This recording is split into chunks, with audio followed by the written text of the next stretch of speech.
Okay, Sanjay. See you tomorrow. Bye-bye. Bye. Hi, Sanjay. Sir. Relax. എടാ കഴുതേ, നിന്നെ തന്നെയാണ് തെണ്ടി. Nice, huh? ഇങ്ങോട്ട് വാ ഡാഷേ. वो लड़की कौन? She's my best friend. Oh. എടാ കഴുതേ, തെണ്ടി, മര്യാദക്ക് ഇങ്ങോട്ട് വരണതാ നല്ലത്. टेंडी कल दे, इसका मतलब क्या है? That means you are looking good, indulgent, and so on. Huh? Oh, thank you. എടാ പട്ടി. What pati? She says you are looking handsome. അതല്ലടാ മരപ്പട്ടി. मरपति? You look more handsome in the white dress. कौन मैं? Yeah, ഇത് എന്റെ വക app. Come. പട്ടിക മാമനുണ്ട്. Thank you. I'm Tendi Patti Kalde Marapati. Thanks for your compliment. Shall we? Oh yes, carry on. Thank you. വാടി പൂത്തങ്കേരി. ഇങ്ങോട്ട് വാടി. ഒരുമാതിരി ചന്ത കൾച്ചറായിട്ട് വന്നാണ്ടല്ലോ. ആ സർദാർജിക്ക് മലയാളം അറിയാത്ത എന്റെ ഭാഗ്യം. നിന്നെ നാട്ടിക്കാൻ തന്നെ ഞാൻ വന്നിരിക്കുന്നത്. കിട്ടി നിന്റെ ഗിഫ്റ്റ്. ഇടി നിനക്ക് അർഹതപ്പെട്ടത് തന്നെയാ സമ്മാനിച്ചത്. ജന്മം കൊണ്ടെങ്കിലും ഒരു പെണ്ണല്ലേ നീ. അല്പം അടക്കത്തിലും ഒതുക്കത്തിലൊക്കെ നടന്നാലെന്താ? എനിക്ക് ആരുടെ ഉപദേശം കേൾക്കണ്ട. ആരെന്നെ നട ആനച്ചന്തം എന്നൊക്കെ കേട്ടിട്ടുണ്ട്. ഇതൊരു മാതിരി. നല്ലൊരു ദിവസമായിട്ട് എന്നെ കൊണ്ട് പറയിപ്പിക്കല്ലേ. എടി നീ ചൂടാൻ വേണ്ടി പറഞ്ഞതല്ല. കുസൃതിയും കുശുമും കൂടപ്പുറപ്പാണെങ്കിലും എന്റെ ആ പഴയ കളിക്കൂട്ടുകാരിയെ ജീവിതത്തിൽ ഒരു നിമിഷമെങ്കിലും പെണ്ണായിട്ട് കാണണമെന്നൊരു ചെറിയ ആഗ്രഹമുള്ളതുകൊണ്ട്. അയ്യടാ ഒലിപ്പിക്കല്ലേ.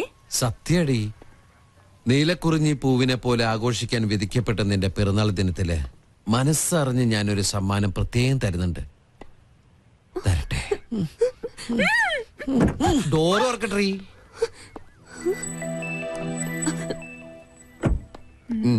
എന്താ എ ഗിഫ്റ്റ് ഫോർ യു. വീണ്ടും എന്നെ പറ്റിക്കാനാ? നീ വീട്ടിൽ ചെന്ന് സമാധാനമായിട്ട് തുറന്നു നോക്ക്. മോശമായിട്ട് എന്തെങ്കിലും ഇതിൽ കണ്ട പിന്നെ ലൈഫിൽ നീ എന്നോട് മിണ്ടണ്ട. Many many happy returns of the day. Thank you. ഒരു ഗിഫ്റ്റ്.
നമ്മുടെ പങ്കം മങ്കിയായി അല്ല പങ്കം പിങ്കിയായി.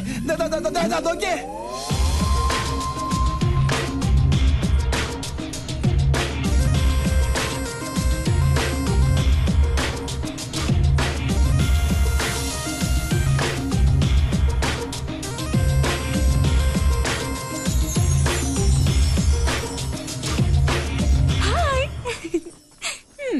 എങ്ങനെയുണ്ട് എന്റെ ഫാഷൻ ഷോ? ഇതൊരു റിഹേഴ്സലാ. ശരിക്കുള്ള ഷോ വരണേ ഉള്ളൂ. ബൈ. ഒരു ശസ്ത്രക്രിയ പോലും ഇല്ല. നമ്മുടെ പങ്കം പിങ്കിയായി. എന്താണ് എന്റെ ബയോളജിക്കൽ സീക്രട്ട്? എന്നാ പറ. ഞാൻ പറഞ്ഞുതരാടാ തെണ്ടി. ഈ മുതൽ ഇവിടെ ഉണ്ടാവില്ല. എനിക്ക് ഒരു സീക്രട്ടും അറിയണ്ടേ. അച്ഛാ വേണ്ട. കൊണ്ട് തിരിച്ചറിയരുത്.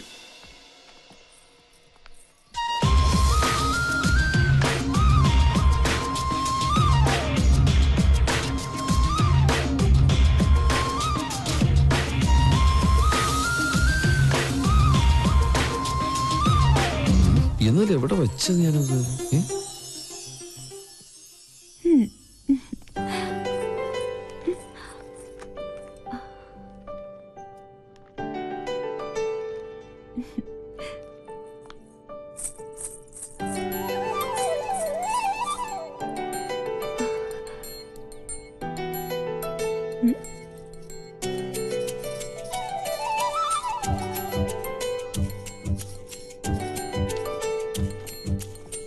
നീ എപ്പോ വന്നു? ഒരു ഫയൽ എവിടെ വെച്ചെന്ന് എനിക്ക് ഒരു ഓർമ്മയില്ല. നീ ഇയാൾക്ക് എന്നെ ഒന്ന് നോക്കിയാലെന്താ? ഞാൻ നോക്കിയല്ലോ. ഇന്ന് ഓഫീസിൽ ഇൻസ്പെക്ഷൻ ഉള്ളതാ. ഒരു ഓഫീസർ ജാട കണ്ടാ തോന്നും ഇന്ത്യൻ നേവി മുഴുവൻ ഇയാളുടെ കൺട്രോളിലാണെന്ന്. കൊടുത്തിറങ്ങി വന്ന എന്നെ വേണം പറയാൻ. എന്നെ വിട്. നാണത്തെക്കാളും നിന്റെ മുഖത്തിന് ചേരുന്നത് ആ കുറുമ്പുണ്ടല്ലോ, അത് തന്നെയാ. ഒരു ഗിഫ്റ്റും കൂടി തരട്ടെ. കൊഞ്ചല്ലേ?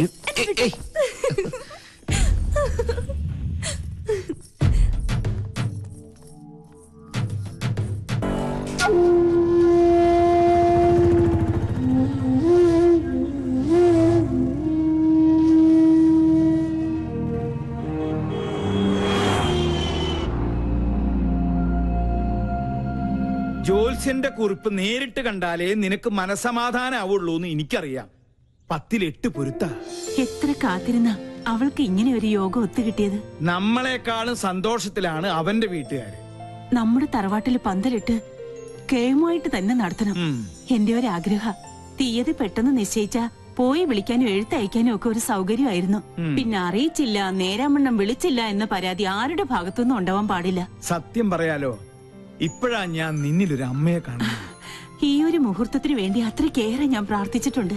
ഇനി എല്ലാം ഈശ്വരന്മാര് കാത്തോളൂ.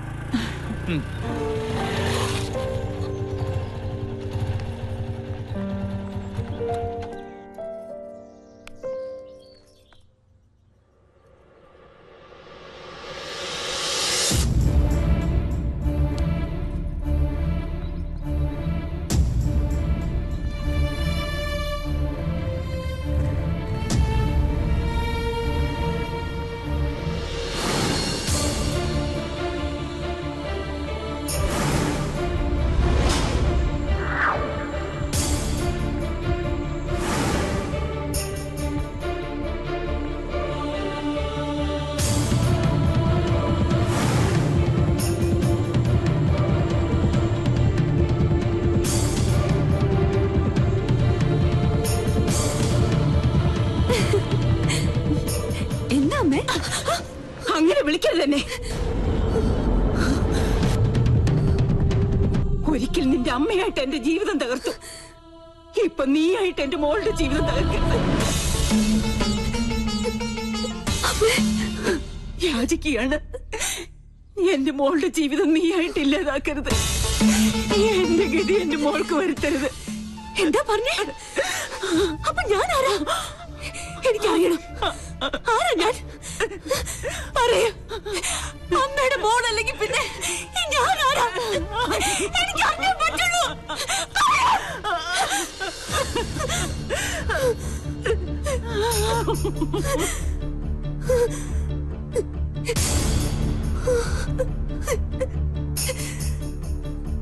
മോളെ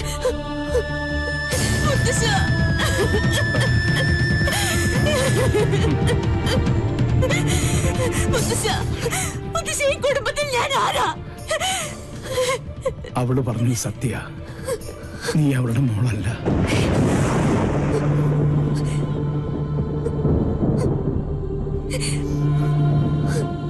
എന്നെങ്കിലും നീ അറിഞ്ഞിരിക്കേണ്ട ഒരു സത്യം മനഃപൂർവ്വം നിന്നിൽ നിന്ന് മൂടി വെക്കുകയായിരുന്നു. നിന്റെ അച്ഛനു വേണ്ടി, എന്റെ മോനു വേണ്ടി, അവളുടെ ഭർത്താവിന് വേണ്ടി. അന്ന് നിന്റെ അച്ഛൻ പൂനെയിലായിരുന്നു, രാജലക്ഷ്മി ഡൽഹിയിൽ.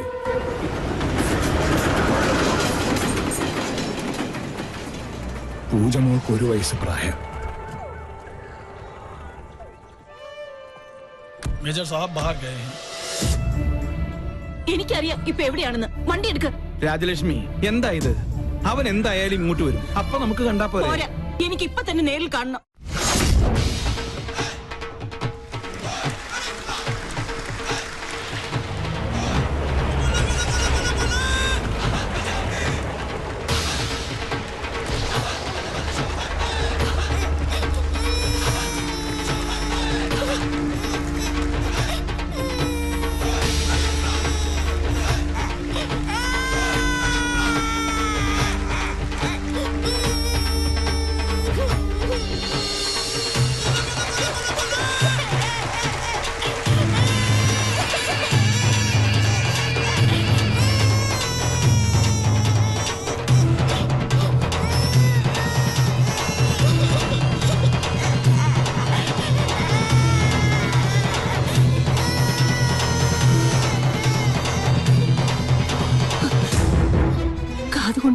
കേട്ടു.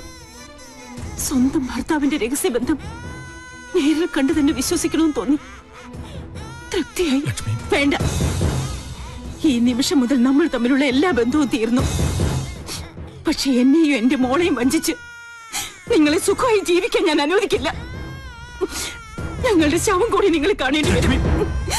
അതെ, ദൈവ സത്യമായിട്ട് ഞാൻ പറയാ, ആ കടുങ്കൈ ഞാൻ ചെയ്യും.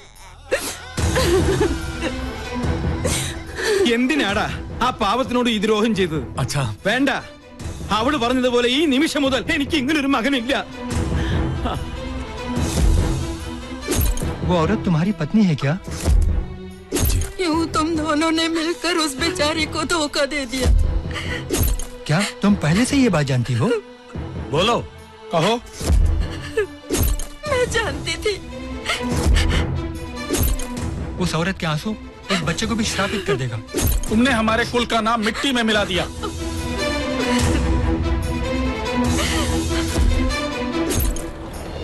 അന്ന് രാത്രിയാണ് ആ ദുരന്ത വാർത്ത ഞങ്ങൾ അറിഞ്ഞത്.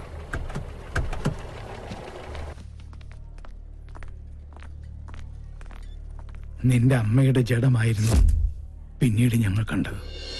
ചെയ്ത തെറ്റിന്റെ ശിക്ഷ ഇരുവരും സ്വയം ഏറ്റെടുത്തു.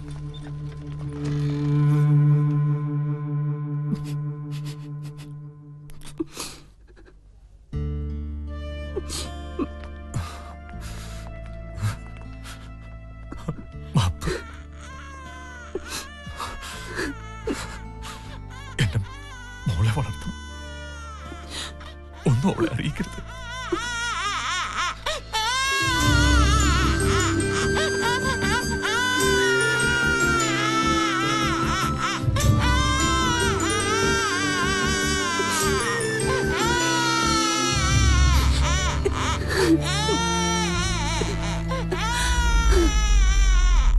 അന്ന് നെഞ്ചിലേറ്റിയതാ അവൾ നിന്നെ. പിറ്റേന്ന് നിന്റെ അച്ഛനും മരിച്ചു. സ്വന്തം മോളെ പോലെ ഒന്നും അറിയിക്കാതെ തന്നെ വളർത്തിയത്.